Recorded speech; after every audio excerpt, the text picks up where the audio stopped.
In this PowerPoint, we're going to cover neural firing and the endocrine system. My suggestion to you would be, if you are taking notes, to split your note into 3 sections. Title those sections Resting Potential, Action Potential, and Refractory Period. Those 3 titles are the 3 different stages that we are going to look at for neural firing. The first stage of neural firing is called resting potential. The easiest way to think about this is think about a set of dominoes. You have them set up and you're ready to tip them over, but you haven't done so yet. The dominoes are set up and they could be knocked over. What they have is a store of potential energy. They're waiting for a stimulus. Now we go back to the nerve cell. In a resting potential state, the nerve cell is stable and it has a slightly negative charge inside the cell, specifically in the axon. Both the inside and outside of the neurons are fluid and they contain electrically charged ions. We're going to wait for a state of depolarization. We're waiting for those ions to be able to flow back and forth across the cell membrane at different rates, causing a wave-like motion. So it is most important for you to remember in resting potential, the interior of the axon is slightly negative, the exterior of the axon is slightly positive, causing an imbalance and a store of potential energy.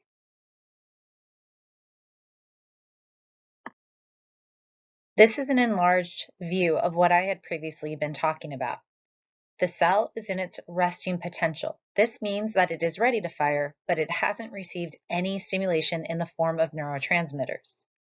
Remember DCBA, dendrite cell body axon? It is the axon that we are looking at right now. The interior of the axon has a slightly negative charge to the exterior of the axon, which is slightly positive. This is due to the distribution of ions. For a cell to move out of resting potential, certain things have to start. One, they have to start receiving a message. Dendrites will start to get stimulated by neurotransmitters. They're going to pass the incoming stimulation onto the cell body. That does not mean neurotransmitters travel through the dendrites. It means that they stimulate them, and that stimulation travels to the cell body. Think of it like getting a high five. You don't absorb someone's hand, but the sting of a high five travels up your arm into your brain. The cell body assesses whether the message received should excite further neural activity, or if it hasn't exceeded what we'd call a threshold, and the neural activity should be inhibited. If there's enough of a signal, if the excitatory signal exceeds the inhibitory signal, then the threshold has been met and the cell will fire into action. Another way of looking at this is go back to our example of setting up dominoes. They're all set up. They have that store of potential energy. That first domino that you have to tip over, you have to give it just enough of a push. If you don't push it hard enough, the excitatory effect doesn't exceed the inhibitory effect. If you push it really hard, or even just hard enough, you will have exceeded the threshold and all of the dominoes will start to tumble. When the nerve cell fires the electrical charge, we call it an action potential, and this is the second stage of firing. An action potential is a brief shift in the neuron's electrical charge that travels along the axon. We talked before about this being an electrochemical messenger. The chemical part of the neurotransmitters stimulate the dendrites. The dendrites take that stimulation to the cell body. There's a determination that if the excitatory effect has exceeded the inhibitory effect, and if that is the case, then the electrical signal is generated in the axon, and we call that the action potential. When an action potential is generated, the interior of that axon becomes depolarized. Channels in the membrane will open up, and those ions that made the internal state slightly negative and the external state slightly positive will start to move back and forth through the membrane. And this causes a wave-like action that pushes the electrical signal all the way down the length of the axon. Think of it like body surfing at the ocean. Yes, you could swim to shore, but it's so much faster if the wave pushes you. As an action potential or electric charge moves down the cell, the depolarization spreads with it. It continues the wave-like motion. Remember, we talked about at the very start, in its resting state, the axon will be slightly negative to the interior and slightly positive to the exterior. That's because there is an uneven distribution of ions. When the channels open, those ions are free to move, and what they're going to try to do is equalize. So if we start here in the unmyelinated axon, you see that it's negative to the interior and positive to the exterior. But as depolarization happens, it's going to shift, and the outside will become negative and the inside will become positive. And as that depolarization spreads again, all of a sudden the inside will be negative and the outside will be positive. And you can imagine that further down this axon, the shift will happen again, and you end up with a wave-like motion that helps push the electrical signal to the very end. The action potential, or the neural impulse, follows a rule called the all or none law. That means that the neural impulse will completely fire or it will not fire at all. Action potentials are all the same size. A weaker stimuli does not produce a smaller or a weaker action potential. What this means is if you give just enough of a push on that first domino to start the tumbling process, the tumbling process is going to go. If you give it a big push, the tumbling process is going to go. It will either start or it won't.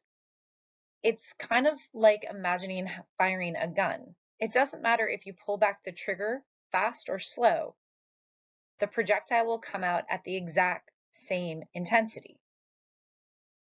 When we talk about neurons and how it conveys the strength of a stimulus, say the difference between stubbing your toe and breaking your toe, that's not from different action potentials, but a different rate of firing.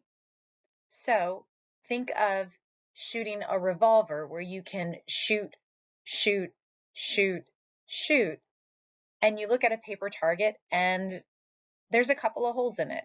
But then you can switch over to a machine gun and you can rapid fire shoot, shoot, shoot, shoot, shoot, shoot, shoot. The damage to the paper target would be much more intense. Well, that's how our nerve cells fire. The action potential can be fire, fire, fire, fire, and that might be a message to remind us that our ankle's a little sore or tender, or it could be fire, fire, fire, fire, fire, fire, fire, and that's telling us that we broke our ankle, a much more intense message. The rate at which it fires will tell us the intensity of the message, but every time an action potential is released, the strength of it is exactly the same. It either fires completely or it does not fire at all. The action potential will then arrive at the very end of the axon at the terminal buttons. And in those terminal buttons are housed neurotransmitters. These are the chemical messengers that continue the message. The neurotransmitters are held in vesicles and they will be pushed to the end of the cell. The cell wall will rupture and neurotransmitters will be left to diffuse across the synaptic cleft to then bind at receptor sites on a next cell. Essentially, neurotransmitters leave the axon to bind at a dendrite. It is important to remember that these very same neurotransmitters will be released from the dendrite and reabsorbed back into the axon that they came from. Neurotransmitters can only bind at very specific receptor sites. They are essentially chemical keys for very specific locks. Let's go back to how this all starts. Just a really quick review. First, it has to start with a message. The terminal buttons are going to allow neurotransmitters to be released into the synapse. If we're looking at it, here is the action potential, or the electric charge, arriving at a terminal button at the end of an axon. It's going to push these balls or synaptic vesicles to the very edge of the wall. And when they get there, they're going to burst open and neurotransmitters will flood into the synaptic cleft. They are going to then dock at receptor sites on a postsynaptic cell. If it's postsynaptic, after the synapse, it has to be the dendrite. Appropriately shaped neurotransmitters will then dock at receptor sites on the dendrite. When we talk about this, it's much like a key and a lock. The neurotransmitters are the key. The dendrite have all the appropriately shaped locks. Only certain keys can fit certain locks. And once they've turned the lock and initiated whatever message needs to be sent, the key is removed from the lock and it goes back home, back to that terminal button. Okay, so let's do a quick recap and let's use dominoes again. Resting potential, all of the dominoes are set up, but nothing's happened yet because there is no stimulus. Action potential. We got enough of a message that our excitatory effect is greater than our inhibitory effect. In other words, we've given that first domino just enough of a push that it'll topple over and knock down all of the other dominoes. All of the dominoes have been knocked down, so what do we do now? Well, at this point, we can't knock them down again until we set them back up. And that's what's going on with a neuron. Once it's gone from the resting potential, it's gotten enough stimulation to actually exceed the threshold, initiate an action potential, depolarize the interior of the cell, and shift ions all over the place, release neurotransmitters, there's a big hot mess going on. And all of that needs to go back to its original state. So we're in what's called the refractory period, the time after an action potential has been generated that the cell can't generate a new action potential. There's a difference between what we call an absolute refractory period and a relative refractory period. Absolute means the absolute minimum amount of time that it cannot fire, where a relative refractory period means if we really amp up the excitatory effect, we might be able to push out another action potential. Let's see what this actually looks like when we talk about this refractory period. The cell has been disrupted. We need to make sure that we give the cell time for the ions to properly redistribute. The interior needs to go back to slightly negative. The exterior needs to go back to slightly positive. All of the neurotransmitters that spilled out into that synapse, they have to go back to the terminal buttons that they came from. Remember, like a lock and a key, you would never keep your key in the lock. And if all of the locks are on the dendrites, they have to release all of those keys. They go back across the synapse and they go back to the terminal buttons of the axon. The ones that don't get pulled back into the axon might actually be metabolized by enzymes, and they become some of that brain waste that our glia cells will get rid of. But if they go back into the axon, we call that process reuptake. The neurotransmitters are sponged up from the synaptic cleft back into the presynaptic membrane. Essentially, the neurotransmitters go home to the axon that they came from. Another visual looking at that, we have our axon and our dendrite labeled.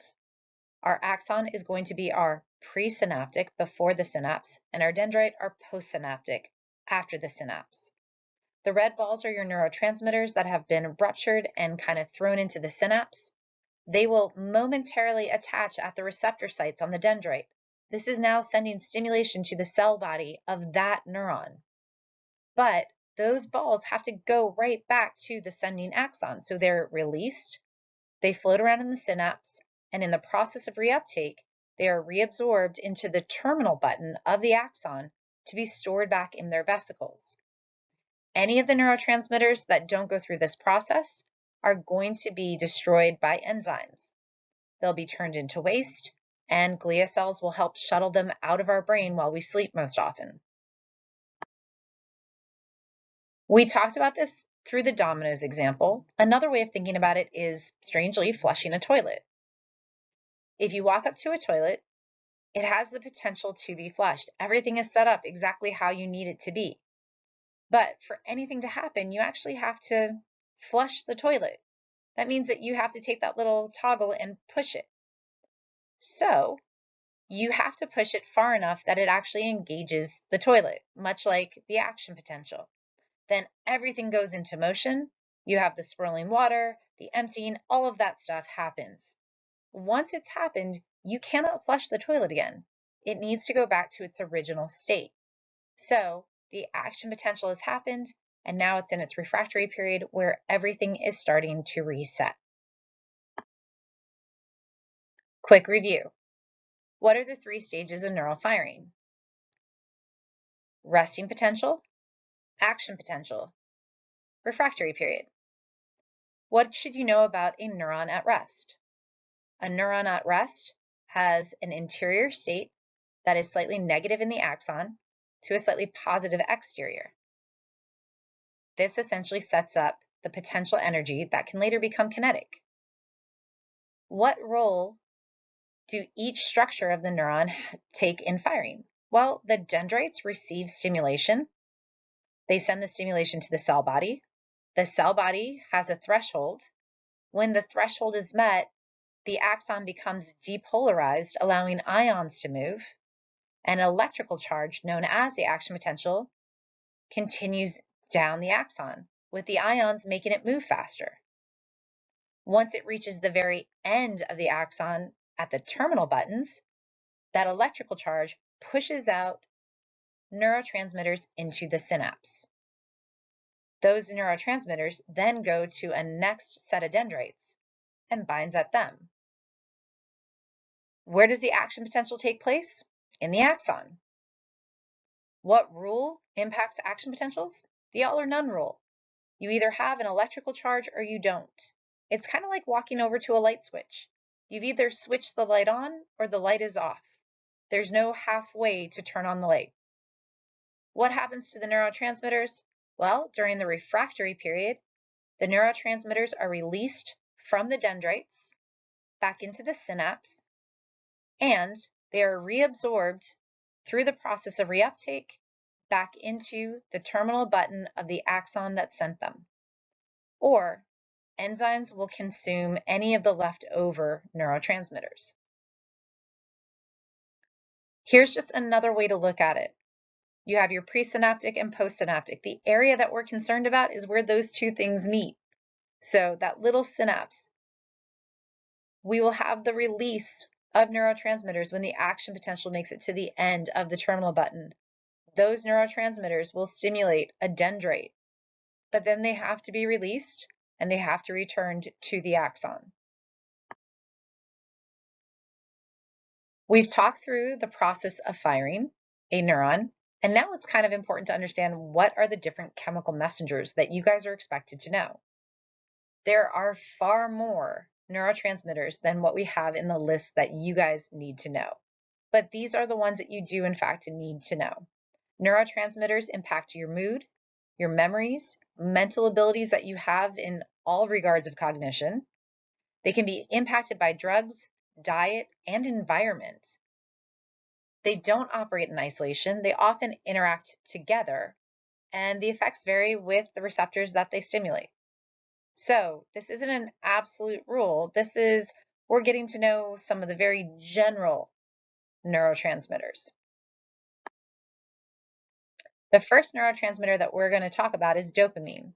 Now, if you notice, next to dopamine, there's the word schizophrenia. Dopamine is a neurotransmitter that influences movement, learning, attention, and emotion. And usually with dopamine, we talk about it as kind of our reward neurotransmitter. It usually makes us want to do things or enjoy. This is where that attention and emotion kind of comes in. If you have an excess of dopamine that is left in the synaptic clefts, often this oversupply is linked with schizophrenia. Schizophrenia is a psychological disorder where people are unable to differentiate reality from what their brain has started to construct. So it's essentially someone who suffers from delusions or hallucinations, or they suffer from hallucinations or delusions, or they suffer from both, or they suffer from a couple of other symptoms that we'll talk about when we get to schizophrenia. but usually we're looking at hallucinations and delusions. An undersupply, a lacking of dopamine, can lead to the tremor-like behavior and the decreased mobility that you would see in Parkinson's disease. So that influence in movement, not enough dopamine, and you will have tremors and a problem with mobility. So people who have Parkinson's usually have low dopamine. It is important that you can understand, one, what dopamine does, but really important that you link it to the disorders. Serotonin is usually what I call our happy neurotransmitter. Dopamine is our reward neurotransmitter.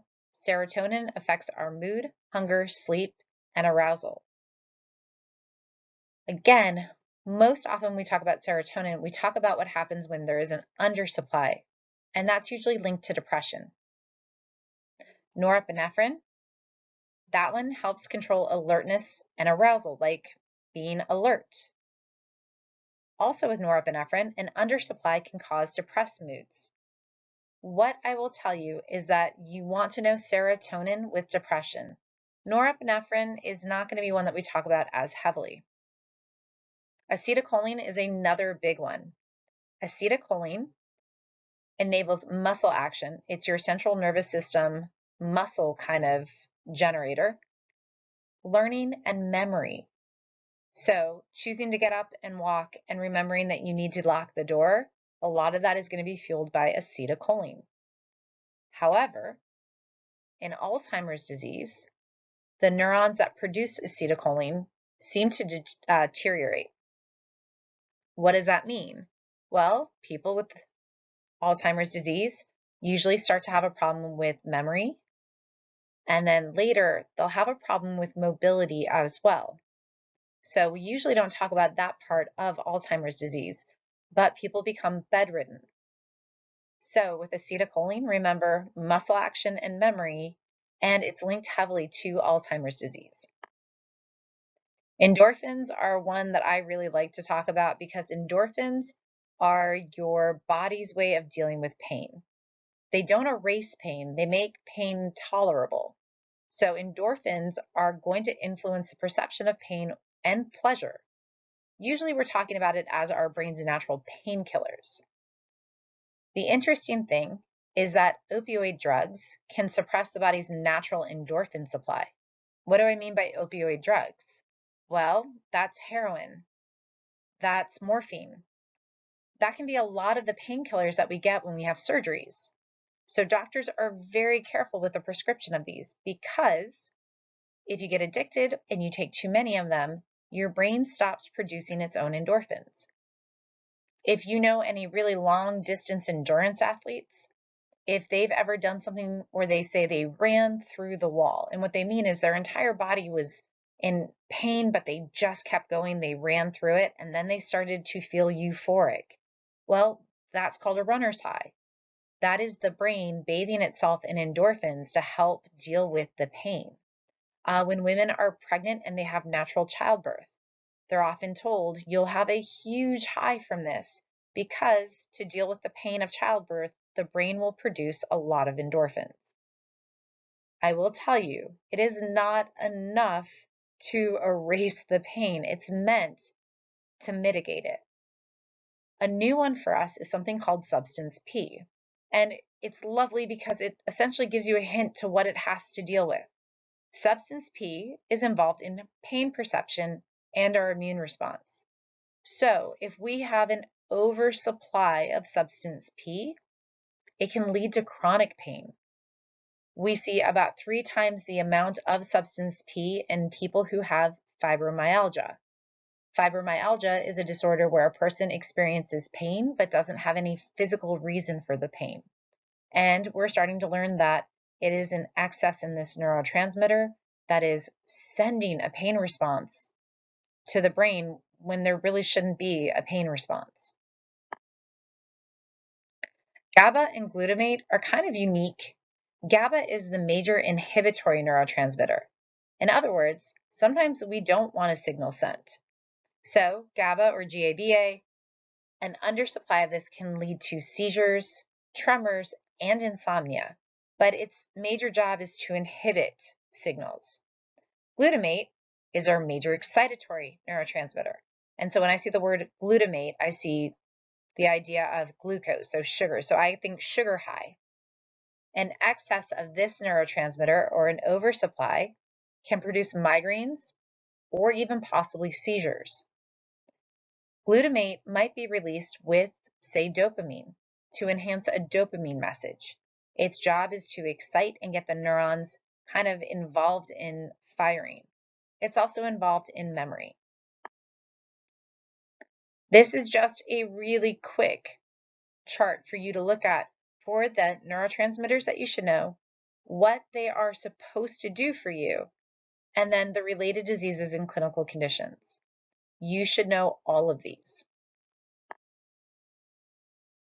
We talked about neurotransmitters acting as keys. Here you have a neurotransmitter molecule, doesn't matter what it is, but when it gets to the receptor site on a dendrite, it fits like a key into a lock. Everything matches up, so the dendrite knows to send that stimuli to the cell body. How do drugs work? We have drugs that work off of our brain chemistry. We'll look at those in the next two slides. An antagonist is a drug. It's not a neurotransmitter. It is a drug that is chemically similar to a neurotransmitter, just enough that it can block the receptor site. In other words, an antagonist is meant to stop the sending of a message. So think of it like putting gum into a lock. I have my lock, I have my key, which is my neurotransmitter, but before I can put my key into the lock, someone has pushed gum into it. And now it doesn't do what my key does, but it blocks my key from actually doing its job. The example you have here is that this one was meant to be Curare. It paralyzes its victims by blocking acetylcholine receptors involved in muscle movement. So since acetylcholine can't get to the neurons to stimulate them for movement, there is no acetylcholine impact, so there's no movement. So the paralysis comes from the lack of acetylcholine being able to impact the nerve cells. An agonist is also a drug, but instead of it like being gum in a lock, this is like a skeleton key or a master key. It matches the neurotransmitters just enough that it can stimulate the cell. So again, not exactly the neurotransmitter, but just close enough. Here we're looking at black widow spider venom. It mimics the action of acetylcholine, so it's meant to be like acetylcholine. So again, memory, learning, motion, by stimulating receptors in brain areas involved in movement, and therefore causing more movement than what we need, causing convulsions. An antagonist is going to block receptor sites. An agonist is going to mimic a neurotransmitter and send a very similar message. The important thing to understand is both an antagonist and an agonist, they're drugs, not actual neurotransmitters. So what are the major neurotransmitters? Quite a few to remember. I will probably miss some if I list, but let's just try it. Dopamine, serotonin, acetylcholine. Those to me are kind of the big three. Endorphins, substance P, norepinephrine, glutamate, GABA. What do those neurotransmitters control? Go back and look at them. When we talk about the associated disorders, there's a couple that you really should just have in your head. First off, dopamine and schizophrenia, serotonin and depression, acetylcholine and Alzheimer's disease, endorphins and opiate addiction. When we look at the two classifications of drugs, you have an agonist and an antagonist. And how do drugs impact neural firing? Well, if it's an agonist, it's a mimic and it should continue the neural firing. If it's an antagonist, it's a blocker and it should stop neural firing. There are two disorders related to nerves that you need to know. The first one is multiple sclerosis, shorthanded as MS. In this disorder, the myelin sheath that insulates motor axons starts to deteriorate. In other words, the motor messages that go to your muscles, well, what allows that to happen very quickly starts to break down. The deterioration leads to diminished control, slower reaction time, and can start to lead to some impaired cognition as it affects cells. Myasthenia gravis is another condition that we'll talk about, rare chronic autoimmune disease. And this one has to do with acetylcholine transmission. So this causes weakness in the body's voluntary muscles. Acetylcholine is blocked and the muscles cannot contract, resulting in weakness, little or no muscle control, and often paralysis. And this one is very interesting because it can happen kind of in almost these random waves. I will link both of these videos into Schoology for you to watch. It is important that you watch both of them, especially the myasthenia gravis, because to be honest, many of us have heard of multiple sclerosis before, but myasthenia gravis is kind of a new one. Just remember, autoimmune disease, it's going to mess with our acetylcholine transmission. That is going to be blocked. And if we don't have our neurotransmitter important for movement, weakness, paralysis, and poor muscle control is a logical conclusion to that lack of that neurotransmitter. The last thing that we talk about is the endocrine system. The endocrine system is going to be your hormonal system. So we usually refer to this as kind of the slow chemical communication system because it's going to be these hormones that are released from glands and fat tissue that are secreted into the bloodstream, and it is through the bloodstream that it is going to have its impact.